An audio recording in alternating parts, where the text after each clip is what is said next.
Mau nggak anak lu kalau jadi kayak gitu? Jadi kayak kita tuh kayak nggak yang bangga, oh kita nih orang Indonesia loh yang punya jati diri sendiri gitu. Ya seharusnya bangga juga ketika bersaing dengan kaum LGBT+ dan sebagainya, yang kita juga oh enggak dong, kita kan Indonesia.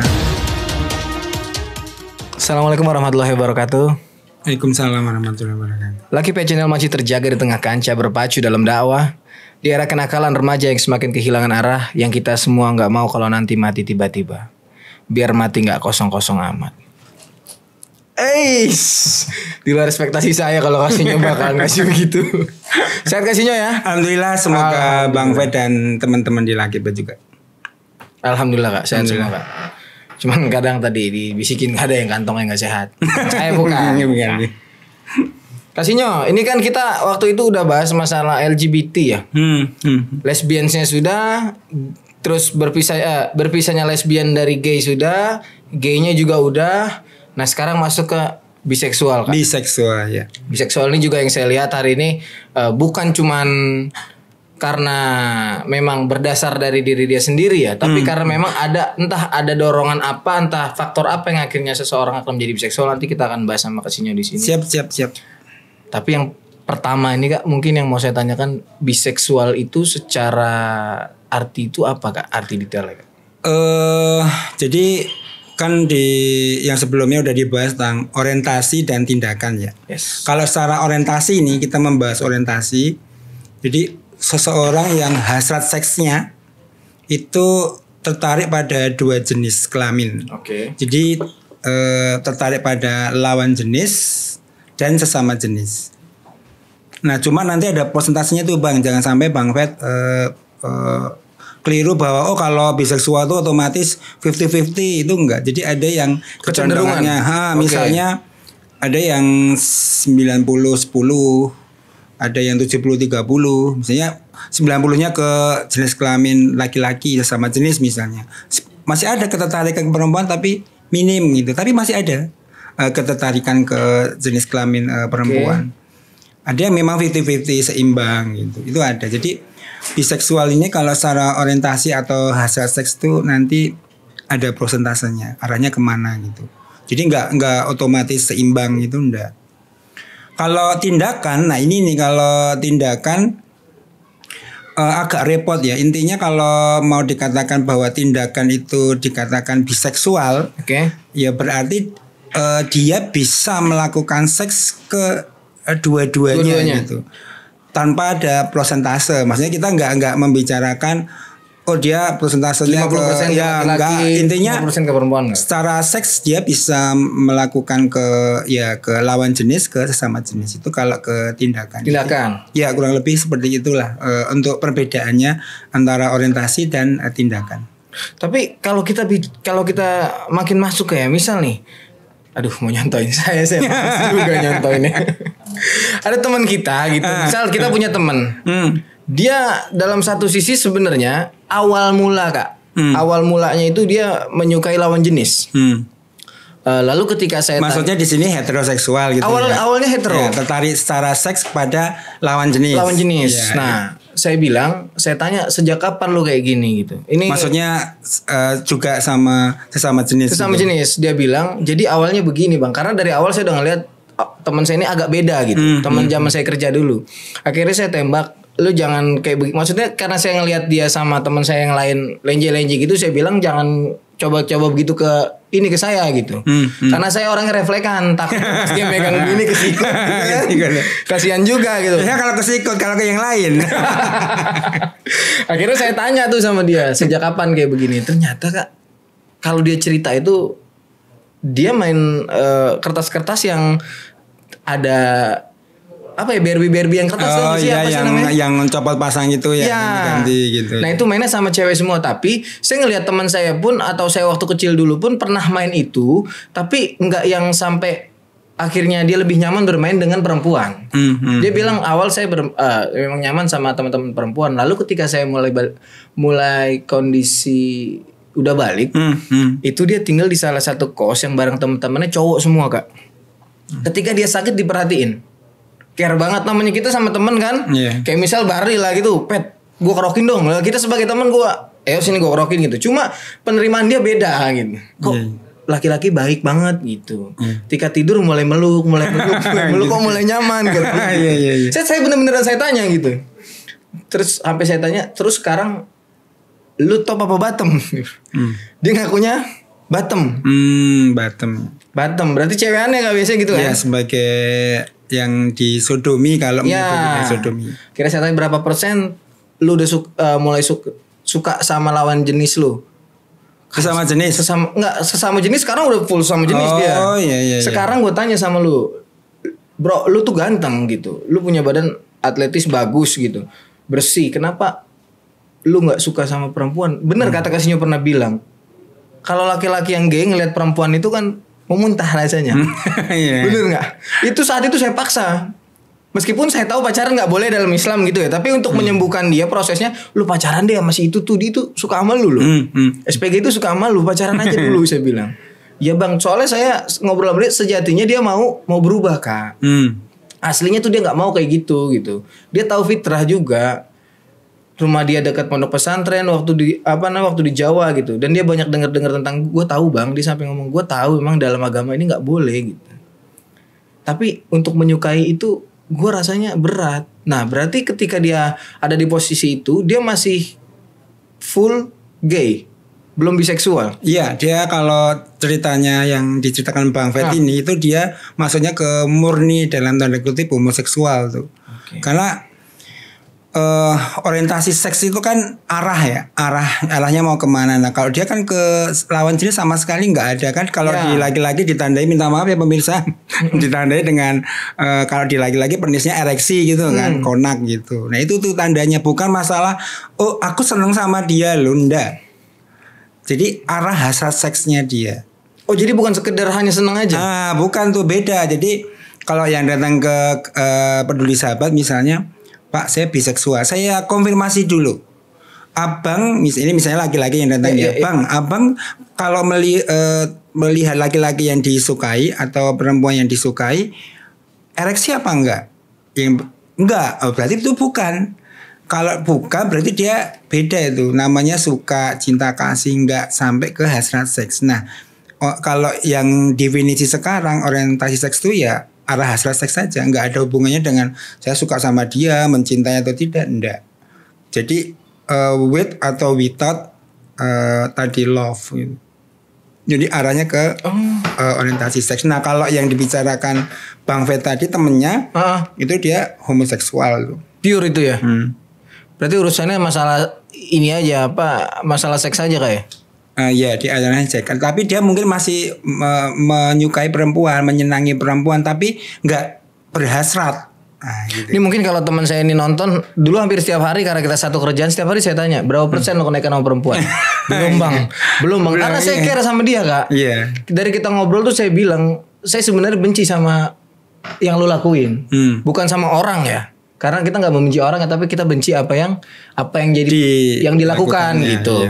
Makanya saya bilang kita belum kenal kak saat itu kak. Jadi dia arahnya homoseksual itu, bukan biseksual. Biseksual itu betul-betul tadi kalau secara orientasi dia masih tertarik, ada secara seks tuh tadi ditandai dengan penisnya masih bisa ereksi ketika melihat dua lawan jenis. Walaupun nanti misalnya ya yang 90-10. Yang ke perempuan misalnya itu dia minim, tapi masih ada. Misalnya melihat payudara, minta maaf ya, atau apa seksi gitu, dia masih ada konak tuh, ereksi lah gitu. Nah kalau ini kan tadi kayaknya enggak sama sekali. Nah cuma masih ada, aku nyaman tuh sama perempuan itu, kalau ngobrol nyaman, rasa kasih sayang, cinta, tapi dia nggak berhasrat. Nah itu beda.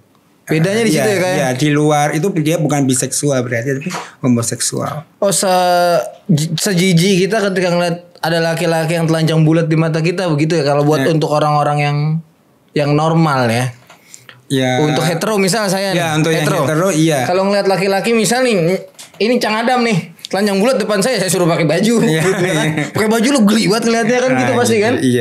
Mungkin itu yang ketika orang gay atau orang lesbians, ketika dia ngelihat sesama jenis dia yang lawan jenis dia yang ada nggak pakai pakaian pun mereka nggak akan horny. Nggak satu frekuensi, nggak terkonek gitu. Tapi dia mungkin masih menyayangi, mencintai, masih ada. Tapi beda berarti kan? Iya beda. Itu beda feel-nya. Nah, yang jadi pertanyaan saya, ketika orientasi seksual seseorang itu sampai sedemikian rupa, esensinya mereka bisa berubah nggak? Kesepakatan para ilmuwan, ini kesepakatan para ilmuwan ya, orientasi seks itu bisa bergeser-geser. Bisa? Iya bisa. Jawab kalau ditanya apakah bisa? Bisa. Nah yang menjadi pertanyaan kok bisa bergeser? Nah itu gimana itu? Nah polanya tuh bermacam-macam dan pola satu orang itu nggak bisa dipakai ke pola yang diterapkan ke orang yang lain. Misalnya nih, saya kasih contoh saja ya biar mudah ya. Misalnya ada 2 anak kembar laki-laki. SMP katakanlah kelas 7. Terus selama 2 tahun kita kasih stimulus yang sama, nonton video pornografi sesama jenis. Dua-duanya terus suruh nonton tuh.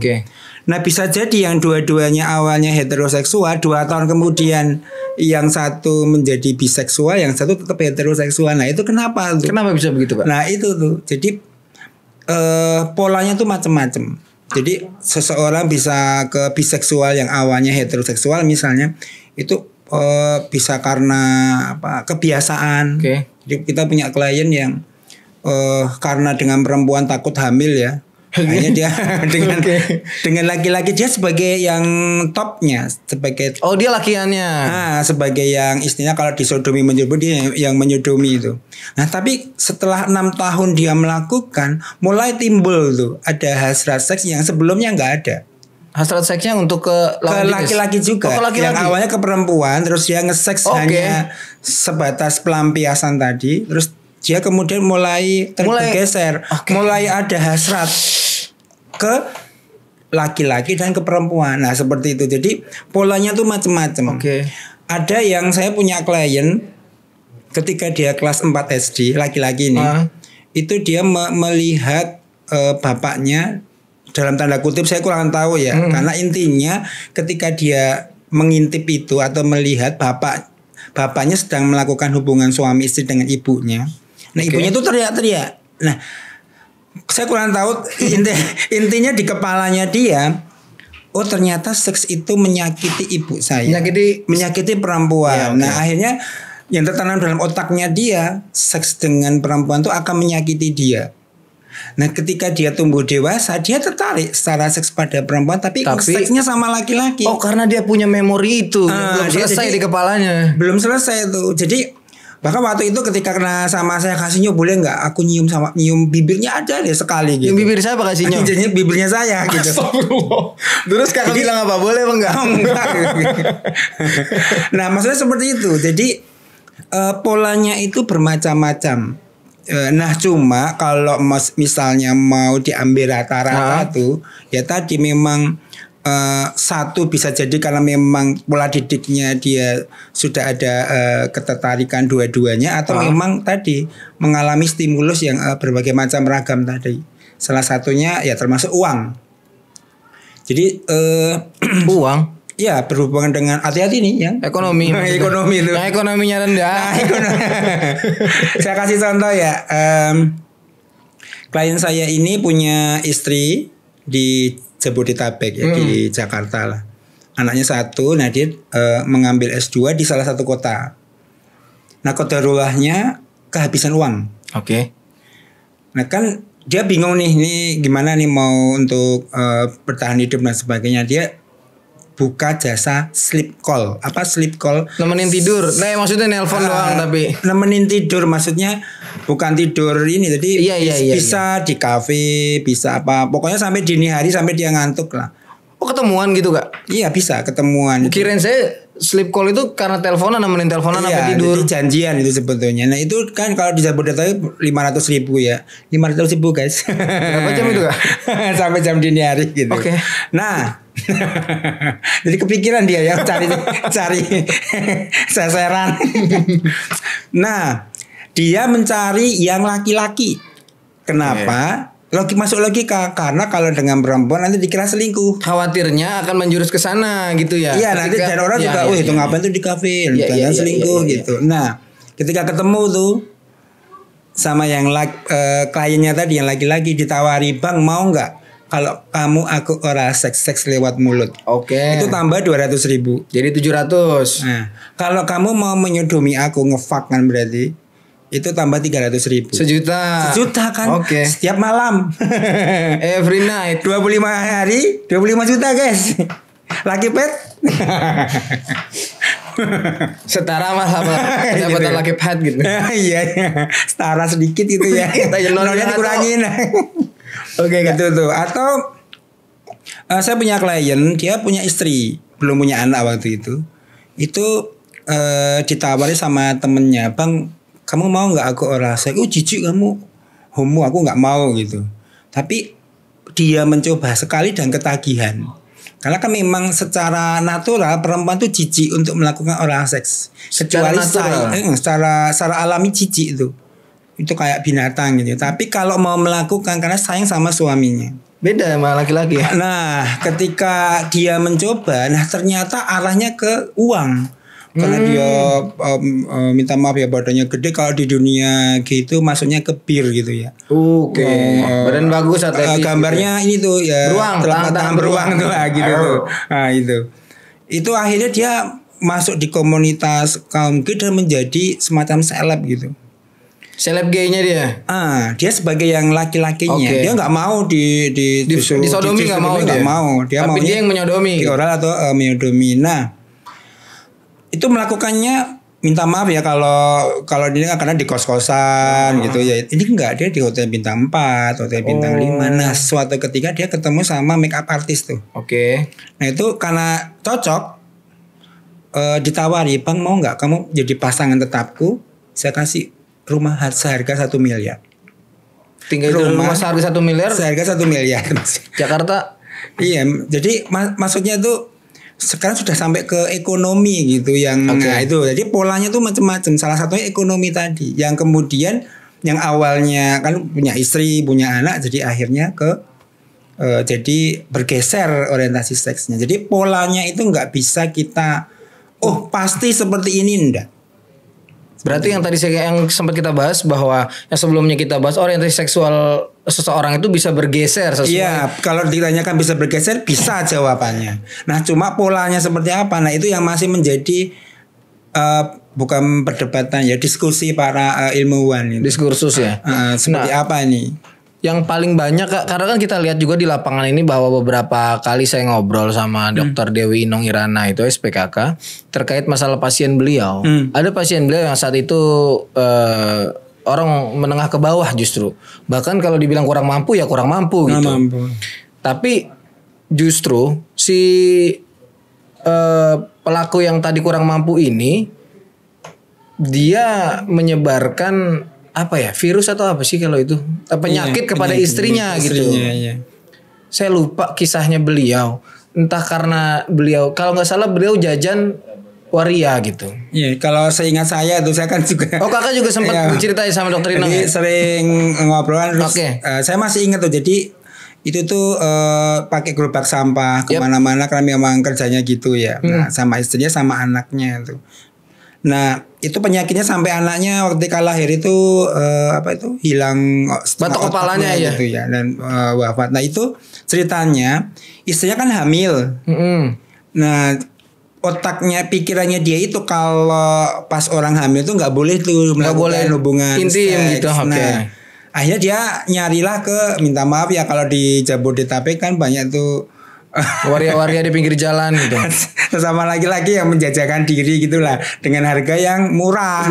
Bahkan kena gigi uang kembali atau kena gigi gratis. Gratis gitu.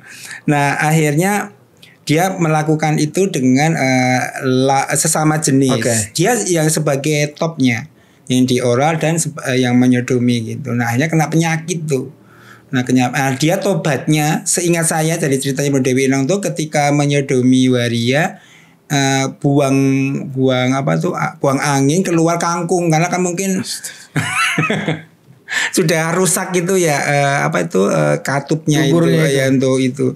Nah, kemudian dia tobat. Nah, tapi sudah terkena penyakit, istrinya kena penyakit karena ganti-ganti kan.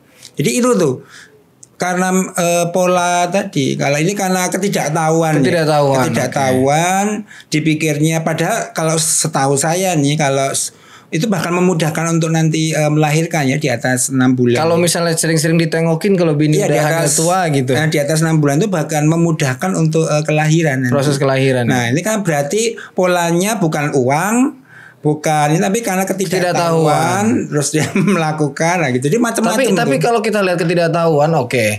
Satu sisi ada nggak sih ke iniannya dia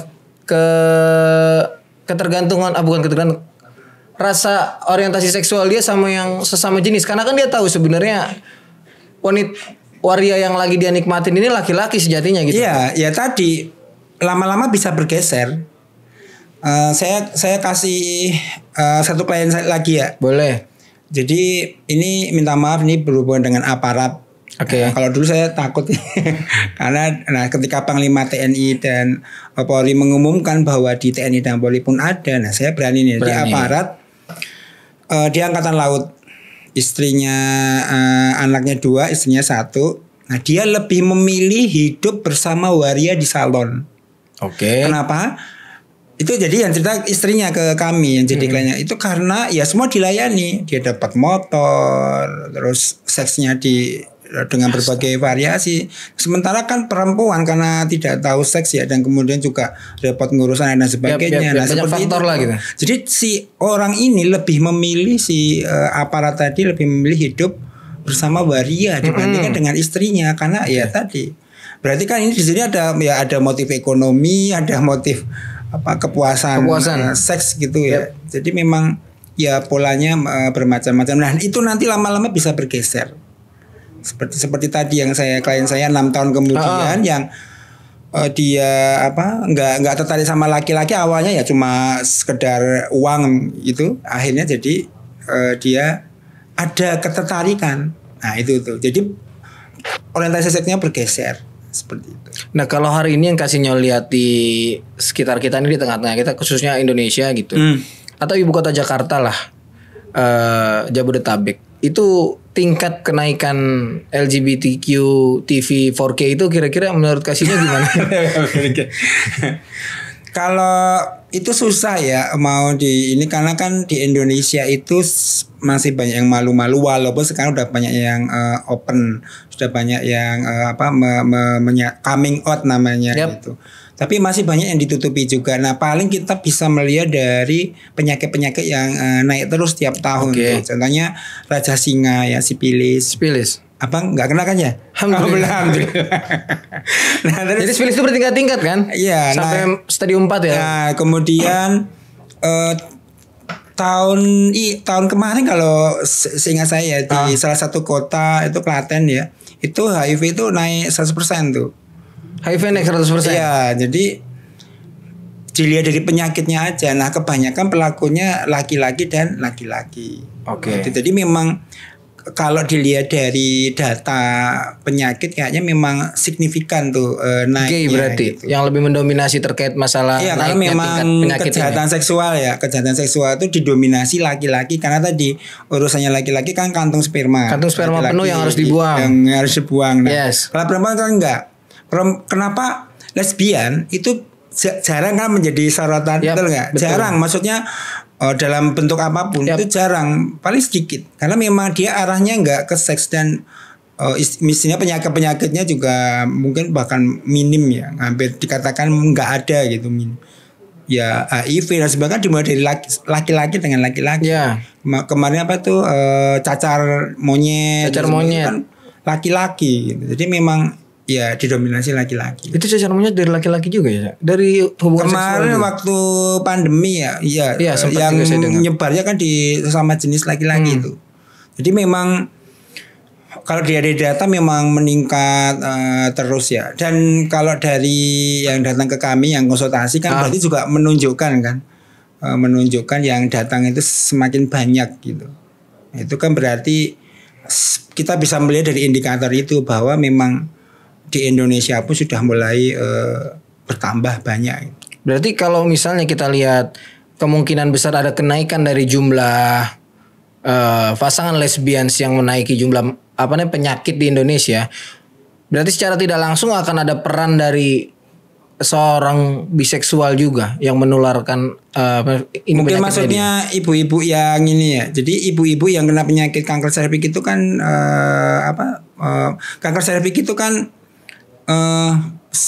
salah satunya yang paling besar perannya dari penyakit kelamin. Ya. Nah, itu diduga karena tadi tertular dari suaminya jajan di luar. Nah, jajannya bukan cuma ke perempuan tapi juga ke sesama jenis. Nah, itu tuh yang akhirnya di rumah tangga itu AIDS juga meningkat. Nah, sementara yang dari narkoba menurun. Iya, menurun karena memang zero ini ya. Kalau dulu kan mungkin Bang Pet dulu ada zaman putau itu kan dia dicucau ya, dulu disuntikan lebih. Nah itu enggak tuh, sekarang harus jarang. Dari pemerintah harus disarankan satu-satu tuh. Nah itu makanya mereka hampir mendekati minim lah. Ya tadi dari seks dan lelaki dengan lelaki. Nah di elderly juga kata Bu Dewi Inong tuh, di elderly juga meningkat tuh. Jadi yang udah 45 tahun ke atas ya, yang sudah gairah seksnya menurun. Perempuan istrinya pasangan juga menurun kan? Maksudnya menopause dan sebagainya. Walaupun ada anomali perempuan yang menopause malah jadi bergairah ada. Ada begitu ya? Ya ada. Tapi jarang. Keduanya juga menurun. Nah, siapa yang menangkap yang sama jenis?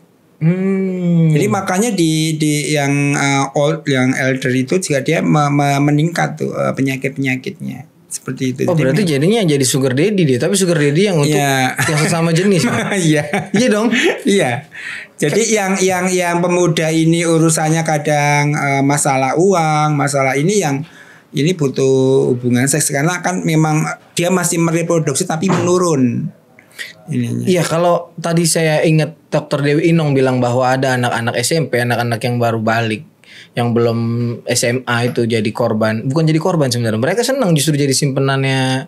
Iya, karena yang 40 hampir 40 ya yang dulu di puncak yang dijual duburnya itu yang harganya 10 juta itu kan yang nangani saya sama Bunda Dewi Inong tuh yang edukasi itu Kak. Iya itu coba kan Kak, itu ceritain Kak. Tugas negara itu. Jadi mereka tuh ya seumuran SMP ya, rata-rata SMP. Itu apakah miskin? Enggak, campuran. Ada yang memang enggak punya. Itu dari harga dijual 10 juta itu dia cuma dapat 250.000. Sebentar. Ini brokernya menang banyak dong. Iya, Astagfirullahaladzim. Apa sih ini punya mucikari apa? Mucikari 9.750.000 loh. Gigola apa mucikari? Mucikari ya. Kalau Gigola pelakunya ya. Itu dia dapat 9.750.000 kan berarti. Yap. Dan itu apakah jadi mereka nggak tahu, pikirnya itu ya udah dapat uang aja atau tambah baju dan sebagainya. Ketika kita wawancara itu nggak tahu kalau itu nanti akan menimbulkan penyakit, menimbulkan apa. Jadi ya udah ditawari uang mau, pikirnya aman gitu kan. Nah itulah kita waktu itu mengedukasi bahwa itu nggak aman, banyak penyakitnya. Itu mereka baru tahu tuh.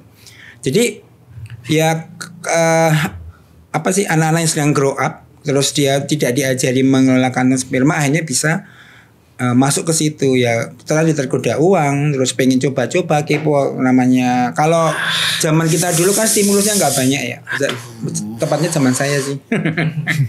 Zaman kasihnya agak lawas juga tahun gitu kan paling apa ngejar layang-layang sama misalnya kalau kita dulu saya masih ingat teman-teman saya itu laki-laki di air waktu di sungai itu kan ada air kayak pancuran gitu ya. Itu penis mereka kemarin kan gitu tuh terus itu apaan sih gitu kan karena kita masih kecil nggak tahu ya ternyata itu salah satu cara untuk onani atau masturbasi gitu.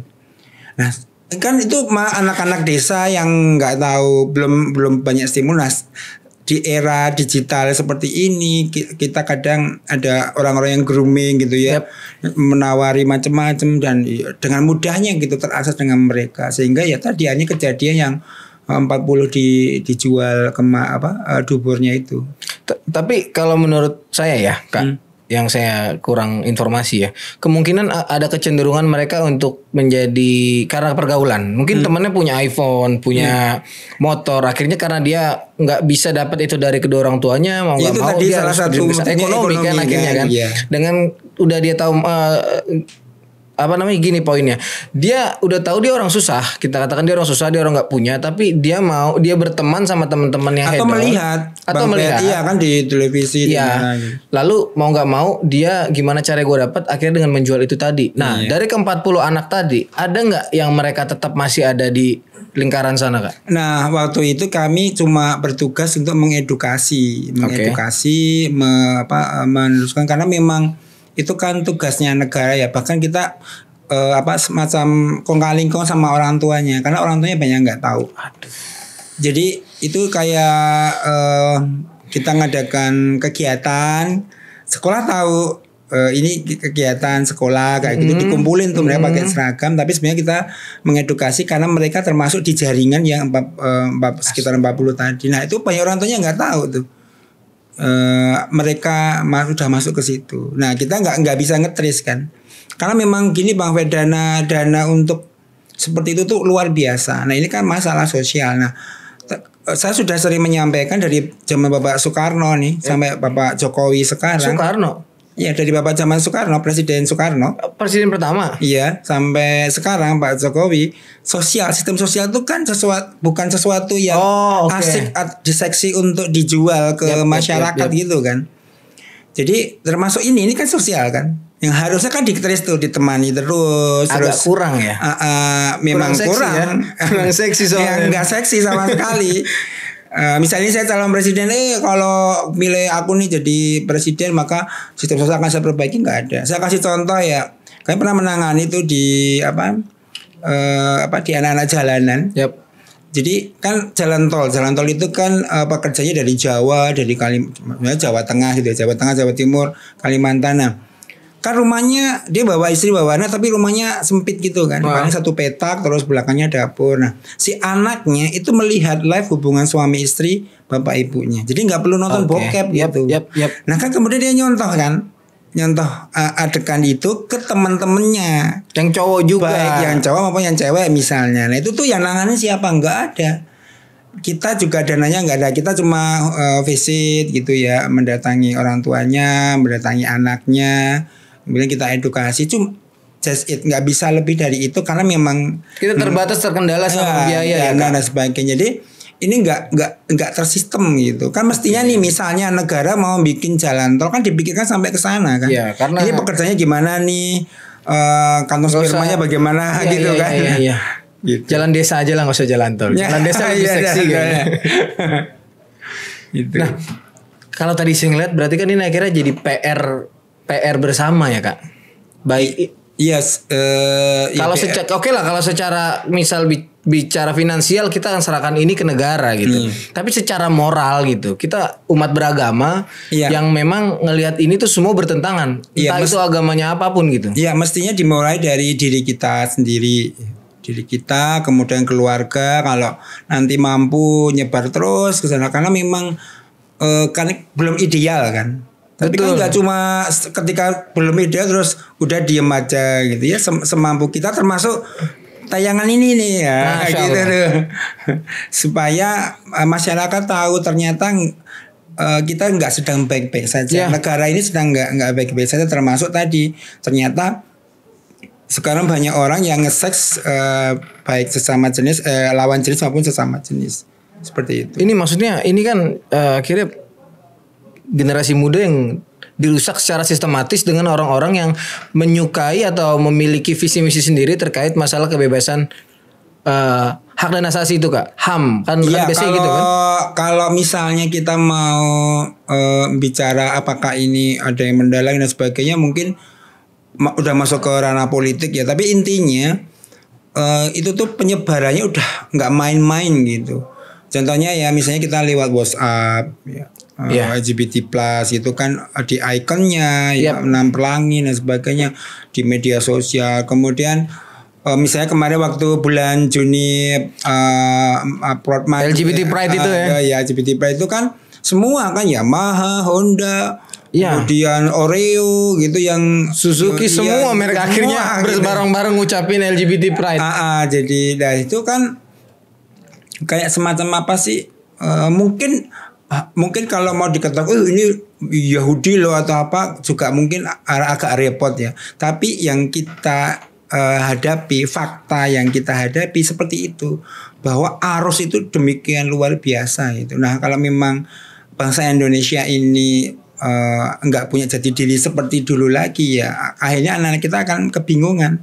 Makanya kan coba lihat, misalnya nih waktu saya masih grow up SD, SMP gitu kan ada penataan MP4 gitu ya. Pokoknya kita tuh Pancasila banget gitulah. Dan kita bangga waktu itu walaupun kita kalah sama Rusia dari segi ekonomi apapun, kita kalah dari Amerika, tapi saya tuh waktu itu ketika bangga sebagai orang Indonesia karena saya beragama, mereka enggak punya. Kemudian kita gotong royong, kerjasama, ramah tamah, tuh kita bangga banget sebagai orang Indonesia. Tapi ini yang enggak ditemukan di anak-anak sekarang. Ya mungkin karena perusahaan sistematis dari luar juga, Kak.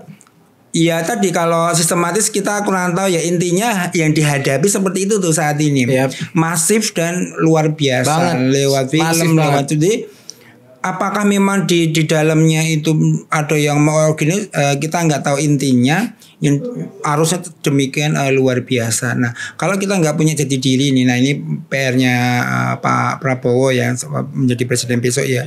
Itu bagaimana supaya Indonesia itu punya jati diri, karena anak-anak sekarang nggak sama sekali kan, nggak ke Korea nggak, sebagian ke Arab nggak jelas itu arahnya kemana gitu. Abstain kalau saya lihat. Nah, tapi kalau saya lihat gini, Kak, mohon maaf saya potong. Kalau kita yang bareng-bareng buat menyadarkan umat atau mengedukasi masyarakat terkait masalah bahayanya LGBT, tapi di sebelah kita ada orang-orang yang memang beranggapan atau mendukung tentang pergerakan LGBT ini gitu, bahwa ini adalah hak asasi manusia, lalu ini adalah fitnah, ini adalah pemberian dari Tuhan, mereka nggak bisa memilih, yang akhirnya mungkin dengan ibu-ibu yang di rumah yang sering nonton YouTube lalu dia kurang informasi juga, akhirnya beranggapan bahwa apa yang kemungkinan anaknya dia sebagai salah satu daripada LGBT yang merasa nggak perlu disembuhkan karena ada yang mendukung itu. Jadi gitu, ikut-ikutan gitu ya. Nah itu tadi, jadi memang kayak kita kan sebetulnya perilaku seks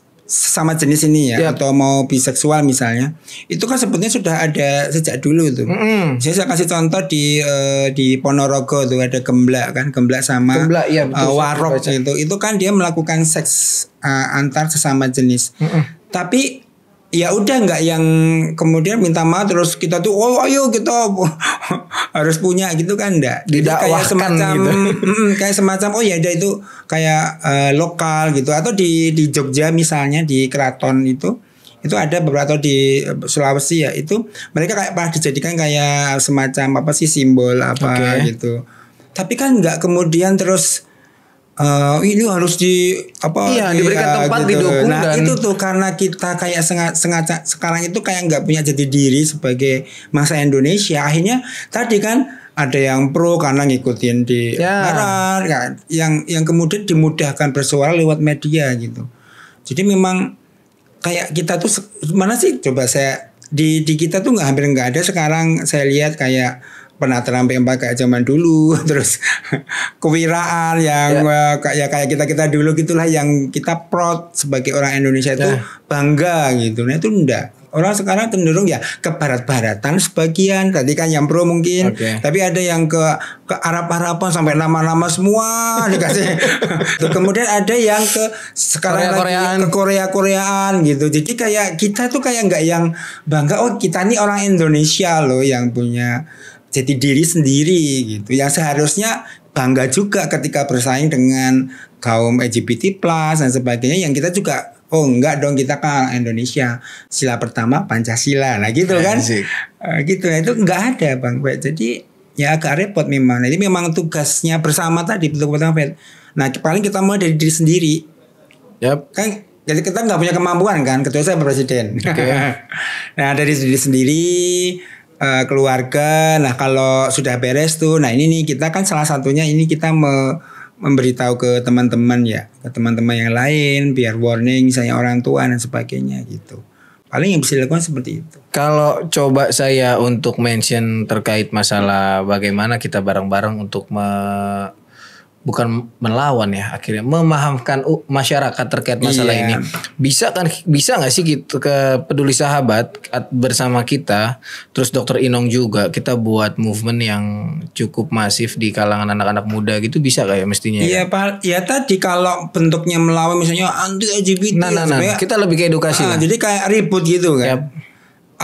Tadi mestinya ya misalnya bangga aku sebagai perawan, nah, kayak gitu kan.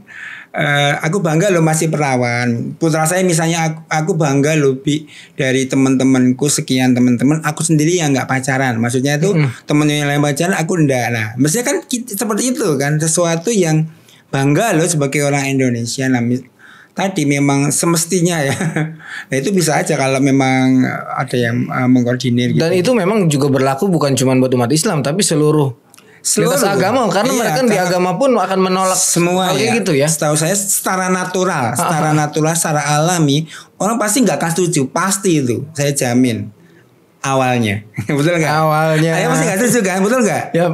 Maksudnya tuh ya coba misalnya kita wawancarai orang-orang yang pro LGBT sekarang misalnya, dia pasti awalnya menolak secara alami, betul nggak? Secara fitrah tuh ya enggak gitu, saya enggak pengen seperti ini, betul nggak? Mau nggak anak lu kalau jadi kayak gitu? Gitu. Atau secara biologis lah, secara biologis juga nggak mungkin misalnya kemaluan laki-laki ke dubur atau anus gitu, itu kan juga rusak atau jebol kan lama-lama. Secara kedokteran juga nggak masuk akal gitu. Nah, cuma tadi ketika syahwat, kemudian macam-macam ekonomi dan sebagainya, akhirnya ya yang harusnya natural menolak akhirnya tadi bisa menerima dan bahkan ya kayak inilah. Kalau kita rujuk ke DSM itu kan semacam panduan kesehatan jiwa di Amerika gitu ya. Yang di DSM 1 menolak, DSM 2 menolak, DSM 3 mulai menerima, sampai sekarang DSM 5 lah, seperti itu tuh. Jadi ya memang kalau memang mau diadakan ya tidak apa ya, semampu kita. Ya mudah-mudahan nanti kita bisa kerja sama bareng sini sama teman-teman yang lain. Kalau ada yang modelin. Kasinyo, ini saya pernah dapat berita bahwa orang yang gay dia akan melewati fase menjadi biseksual dulu sebelum dia kembali ke straight. Itu benar nggak? Belum tentu sih. Maksudnya gini, tadi polanya bisa macam-macam Bang Fet. Jadi ada yang melewati fase itu, ada yang enggak. Jadi memang polanya tadi masih menjadi misteri gitu. Pola seseorang berubah orientasi seksnya itu loh, itu masih sampai sekarang masih menjadi misteri. Itulah kenapa nggak bisa pasti kamu karena dulu pernah disodomi, enggak, belum tentu kayak gitu. Jadi macam-macam polanya. Nah, bisa jadi yang awalnya tadi ya misalnya homoseksual, kemudian tiba-tiba langsung menjadi heteroseksual, bisa jadi tidak melewati fase biseksual karena mungkin trauma, tiba-tiba misalnya dia disakiti, kemudian secara psikologis dia betul-betul jijik sama laki-laki atau benci, berkebalikan gitu kan. Nah, itu bisa jadi. Jadi memang karena kan memang sampai saat ini Bang Fet, psikologi ilmu tentang perilaku manusia itu masih menjadi misteri kan. Jangankan yang psikologi yang kita nggak tahu, betul-betul nggak tahu, yang bisa diteliti seperti apa sih. Nah, secara biologis saja itu karena masih ada anomali kan. Misalnya nih, mestinya kalau makan ini nanti buang hajatnya jam sekian misalnya. Secara normal tuh. Tapi nanti aja ada yang anomali, kadang sampai ada yang sepekan baru buang hajat. Padahal sudah makan macam-macam tuh, tapi ya nggak sakit dia. Ya seperti itu. Nah, apalagi ini di ilmu yang untuk pengukurannya masih menjadi perdebatan ya, si psikometri gitu, sehingga memang agak repot ya. Jadi memang perubahan tadi bisa bermacam-macam. Iya sih benar, karena harus tahapannya seperti yang nggak mesti ya. Iya. Ya karena saya juga salah satu, mungkin saya waktu kecil dulu saya pernah dicium nggak sama laki. Iya. Dikasih duit gopay tahu nggak? Tapi minta maaf ya Bang Fet, ini kan misalnya hubungan dengan orang tua, misalnya terutama dengan bapak, ya kurang cakep kan, maksudnya nggak bagus, nggak lengket lah gitu. Itu sebagian dari klien saya yang homoseksual, yang same sex attraction itu nggak deket sama bapaknya, tapi bapaknya kok nggak gitu kan? Oke. Maksud nggak? Polanya kan ini kan mestinya kan lah, bapak juga nggak akrab sama bapaknya, bahkan mungkin dipukulin gitu kan, tapi malah menjadi bengal gitu istilahnya. Iya. Nah, jadi itu tuh polanya nggak, makanya memang karena kami sudah menemui berbagai macam pola ya, sehingga kita bahkan nggak bisa memukul rata semua. Iya, nggak bisa. Beda-beda, ya. Nah, kami ketika menghadapi per individu, kami hadapi sebagai individu. Cuma kami belajar dari pola-pola sebelumnya. Oh, ini hampir sama nih polanya seperti. Tapi kita nggak bisa langsung menarik. Oh, pasti seperti ini. Enggak ya. Enggak. Oh, Masya Allah. Teman-teman, ini kenapa kita undang Kak Sinyo dari episode 1, episode 2, episode 3. Karena Lucky Pet jaraknya lama guys. Kata kenapa sibuk Kak Sinyo?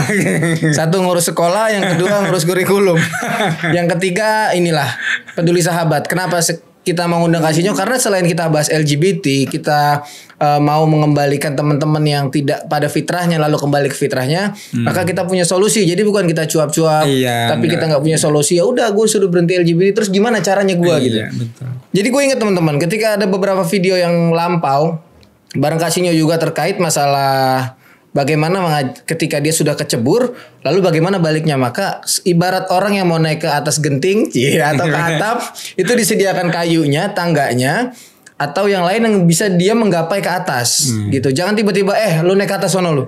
Tinggal dia mau apa enggak. Iya, tinggal dia mau apa enggak. Bagaimana gue naik ke atas sono lu enggak kasih bahan. Nah, sekarang teman-teman yang mau coba kembali, kalau ada di hati nih teman-teman, lu misalnya ada di hati kayaknya iya deh, gue kayaknya emang harus balik lagi deh gitu. Gue pengen berhenti. Saya sih berprasangka baik ya kayak teman-teman yang mungkin mereka sudah ada di LGBT gitu ya. Mungkinan ada dari mereka pasti 100 dibanding 10, ada 10 orang yang akan berpikir kayaknya gue capek kayak begini loh. Ini bukan ini gue, cuman dia nggak nemu jalan. Iya. Maka mudah-mudahan dengan video ini sampai ke teman-teman, ini bisa jadi salah satu ikhtiar. Ya kan, seenggaknya teman-teman balik ke jalan ke fitrahnya, kita sebagai channel ini dapat pahala juga gitu kan. Iya, nah betul. Itu Masya Allah. Gak kosong-kosong amat ya. Gak kosong-kosong amat teman-teman. Oh, Masya Allah. Masya Allah kasihnya. Mungkin ini sebelum closing kasihnya ya. Saya masih penasaran kasihnya. Kenapa hari ini lambang pelangi itu dijadikan salah satu ikon daripada LGBT? Ya, itu sebetulnya kalau pelangi itu mau dari dulu ya memang melambangkan berbeda-beda tapi satu istilahnya karena kan dia dari satu warna sebetulnya, maksudnya satu, kemudian spektrum keluarnya macam-macam gitu. Sebetulnya itu bukan sesuatu yang baru gitu. Nah, cuma ada sejarahnya itu. Jadi awalnya 8. Nah, saya kotarunya lupa tuh siapa namanya. Jadi pokoknya ada lah. Dia yang mendesain awalnya 8 ya, kemudian dikurangi menjadi 7. Nah, kemudian dikurangi menjadi 6. Nah, sekarang yang fix tuh sampai saat ini setahu saya belum ada pembaruan lagi tuh 6. Dan 6 ini dulu mewakili masing-masing tadi gay, lesbian, nah seperti itulah. Nah, cuma kan sekarang bertambah banyak. Tambah banyak. Makanya ada TV4K ya. Nah, yang membuat, minta maaf ya, orang-orang tua tuh geram itu kenapa sih pelangi, kan itu berhubungan dengan anak-anak. Nah, makanya saya sering mengedukasi, nggak apa-apa pakai pelangi selama jumlahnya 7 warna. 7. Nah, kalau 7 warna itu punyanya kan anak-anak yang sering dipakai. Nah, kalau masalah mereka pakai, karena kalau kita malu-malu pakai, nanti malah ya terus akhirnya mereka pakai terus gitu. Takutnya kemarin sih saya sempat baca PBB mau menetapkan untuk LGBT plus ini menjadi 7. Iya kan punya anak-anak tadi dong diambil. Makanya saya sedang membuat sama teman saya bikin seri buku untuk edukasi mulai dari TK, SD, SMP, SMA itu dengan judul seri Pelangi 7 Warna. Masya Allah. Jadi kami highlightnya Pelangi 7 Warna. Mau tahu nggak Bang Fed? Saya desain logonya. Mau dong. Pesen sama siapa? Sama siapa sih Kak? Sama Bang Adam. Oh gitu ya sekarang ya. Dapat diskon guys. Masya Allah. Iya. Oke kasihnya, berarti konklusinya tadi masalah biseksual juga salah satunya itu juga lagi-lagi masalah ekonomi. Jadi hati-hati memang di zaman sebetulnya bukan cuma anak-anak sih, kita sebagai orang tua berat juga kan ya. Bang Fed tahu sendiri lah, anak butuh ini, butuh itu, sekolah kan pusing ya. Sementara pemasukan ini, terus kemudian minta maaf nih, kalau zaman saya dulu kita mau buang sperma ya, itu ke PSK kan, berarti kita yang bayar. Kita yang cari tempatnya, kita yang aktif. Nah, zaman sekarang dibalik semua tuh. Dibalik semua. Kita yang dibayar, terus kita disuruh diem aja di Orasek misalnya, terus jawatan bintang 4 dan 5 gitu, bayangkan.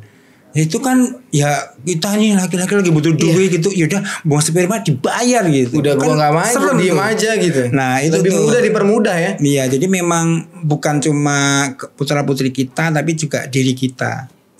Masya Allah. Jadi memang teman-teman balik lagi. Senakal-nakalnya kita, serusak-rusaknya kita akan kembali lagi pada jalan Islam. Yeah. Karena kalau kita nggak balik ke Islam, mau berapa kali pun, ratusan kali pun kita direhabilitasi, kita nggak akan pernah benar gitu. Yeah. Dari yang udah-udah begitu Kak. Karena beberapa teman saya narkoba, lalu rehabilitasi, lalu keluar lagi, bermain lagi gitu. Karena jalannya nggak kembali ke jalan Allah gitu. Tapi kalau jalan, insya Allah jalannya benar, jalan kembali ke jalan Allah dengan pemahaman salafus saleh dan para sahabat, insya Allah kita akan kembali menjadi hamba Allah yang benar-benar sesuai dengan fitrahnya, insya Allah. Barakallahu fikum. Saya udah kan calon.